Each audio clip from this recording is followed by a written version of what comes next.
അവരാലോചിക്കാം വരട്ടെ എന്ന് പറഞ്ഞു. അപ്പോൾ അവർക്ക് എന്തെങ്കിലും നല്ല പൊസിഷൻ കൊടുക്കണമെന്ന് ഞാൻ തന്നെ EP-യുടെ അടുത്ത് സംസാരിച്ചു. അതനുസരിച്ച് ഇങ്ങനൊരു സംഭവം ഉണ്ടായി കിട്ടിയാൽ അവർ വരാൻ തയ്യാറാണെങ്കിൽ എന്ത് ചെയ്യണമെന്ന് ആലോചിച്ചു. പക്ഷേ ആ പദവിക്ക് അപ്പുറം ഒരു പദവി ചിന്തിച്ചുകൊണ്ടാണ് അത് നടക്കാണ്ട് പോയത്. കൊടുക്കാന്നല്ല, ഇങ്ങനെ വനിതാ കമ്മീഷൻ ലെവലിലൊരു സ്ത്രീക്ക് പരിഗണന ഉള്ള ഒരു പൊസിഷൻ. ആ പൊസിഷനൊപ്പുറം സൂപ്പർ പൊസിഷനുകളുണ്ടല്ലോ, അവിടേക്ക് പോയി കാര്യങ്ങൾ. അങ്ങനെ ഡയലോഗ് നിന്നു. തൃക്കാക്കര ബൈ ഇലക്ഷൻ നടന്നപ്പോൾ PT തോമസിൻ്റെ സഹധർമ്മിണി എന്നോട് സ്ഥാനാർത്ഥിയായിരുന്നു ഉമാ തോമസ്. ഒരു വേവ് ഉണ്ടായിരുന്നു. ആ സമയത്ത് തൃക്കാക്കര നിയോജക മണ്ഡലത്തിൻ്റെ ചാർജ് EP ജയരാജനാണ്, അദ്ദേഹത്തിനായിരുന്നു. അദ്ദേഹം LDF കൺവീനർ കൂടിയാണ്. ചില കാര്യങ്ങൾ സംസാരിച്ച കൂട്ടത്തിൽ പത്മജ വേണുഗോപാലിനെ UDFൻ്റെ പ്രവർത്തന മേഖലയെ കണ്ടില്ല.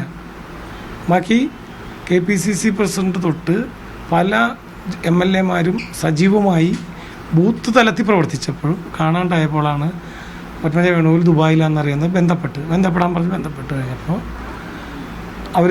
അവർക്കുള്ള പാർട്ടിയിലുള്ള അഭിപ്രായ വ്യത്യാസങ്ങൾ നിരാശയും കാരണം അവർ ദുബായിലാണെന്നും ഇലക്ഷൻ്റെ അടുത്ത ദിവസം വരുന്നു പറഞ്ഞു പോളിങ്ങിന്.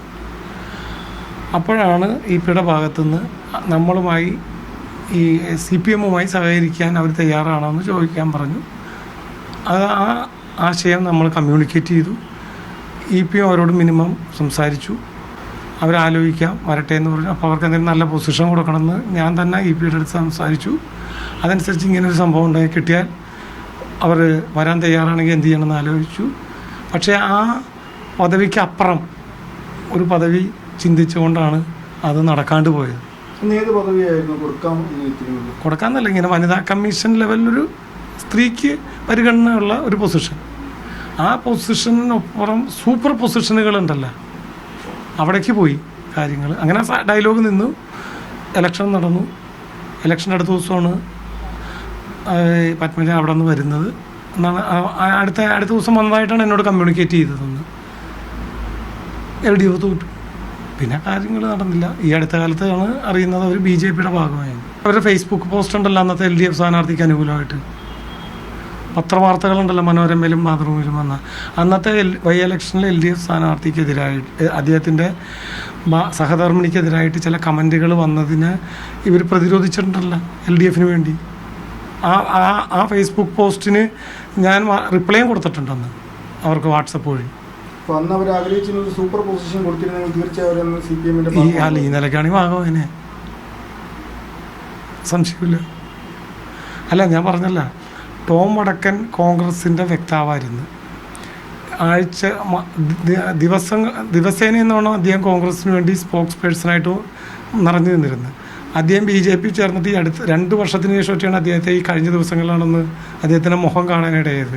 പിന്നെ നാഷണൽ ലെവലിലും സ്റ്റേറ്റ് ലെവലിലും റിക്രൂട്ട്മെൻറ്റ് നടക്കുകയാണ് BJP-യിലേക്ക് അല്ലേ. BJP-യിലേക്ക് ചേർന്നവരുടെ ലിസ്റ്റ് എന്നുള്ളൂ എല്ലാ സ്റ്റേറ്റിലും കേരളത്തിലും. പക്ഷേ രാവിലെ മുതൽ ഈ വാർത്തകളൊക്കെ വന്നതിന് ശേഷം പത്മജ അല്ലെങ്കിൽ അടുത്തുള്ള ബന്ധപ്പെടാൻ ശ്രമിച്ചിട്ടുണ്ട്? ഞാൻ ശ്രമിച്ചിട്ടില്ല. എനിക്ക് ശ്രമിക്കേണ്ട ആവശ്യമില്ല. ഇങ്ങോട്ട് ബന്ധപ്പെടാൻ ശ്രമിച്ചിട്ടില്ല. ഇല്ല, അതിലേക്കൊന്നും അങ്ങോട്ടില്ല. ഞാൻ എന്താ പറഞ്ഞത്, എൻ്റെ മുന്നിലൊരു ചോദ്യം വന്ന് ഇങ്ങനൊരു സംഭവം ഉണ്ടാകുന്നു മാതൃഭൂമി ചാനലിൽ ചോദിച്ചു. അപ്പോൾ ഇങ്ങനൊരു സംഭവം ഉണ്ടായി. പിന്നെ അതിനകത്ത് തീരുമാനം എടുക്കുന്ന ആളൊന്നും ഞാനല്ല. പക്ഷേ ഏകോപന സമിതി കൺവീനർ എന്ന നിലയ്ക്ക് ഗവൺമെൻറ്റിലേക്ക് അത് ആവശ്യപ്പെട്ടിട്ട് ഗവൺമെൻറ്റാണല്ലോ തീരുമാനിക്കേണ്ടത്. അപ്പം നല്ലൊരു കരുണാകരൻ എന്ന് പറഞ്ഞ് കേരളം ഭരിച്ച കോൺഗ്രസിൻ്റെ UDF-ൻ്റെ സ്ഥാപക നേതാവിൻ്റെ മകളാണ്. പിന്നെ പത്മജ വേണുഗോപാലിന് പരിഗണനയില്ല LDF-ൻ്റെ ഭാഗത്ത് നിന്ന് സീരിയസ് ആയിട്ട് ഇത് വരാൻ കാര്യം കരുണാകരൻ കോൺഗ്രസ് പാർട്ടിയെ സ്പ്ലിറ്റ് ചെയ്യാൻ ശ്രമിച്ചപ്പോൾ LDF-ൻ്റെ സഹായം തേടിയ കാലഘട്ടത്തിൽ കരുണാകരനോടൊപ്പം നിന്ന് പ്രവർത്തിച്ചത് പത്മജ വേണുഗോപാലാണ്. എന്നാൽ ആ നീക്കത്തെ തടയിട്ടത് മുരളീധരനുമാണ്. അപ്പോൾ ആ ഒരു സോഫ്റ്റ് കോർണറും അവർക്ക് അഡ്വാൻറ്റേജ് ആയിരുന്നു. അതവർ ഉപയോഗിച്ചില്ല.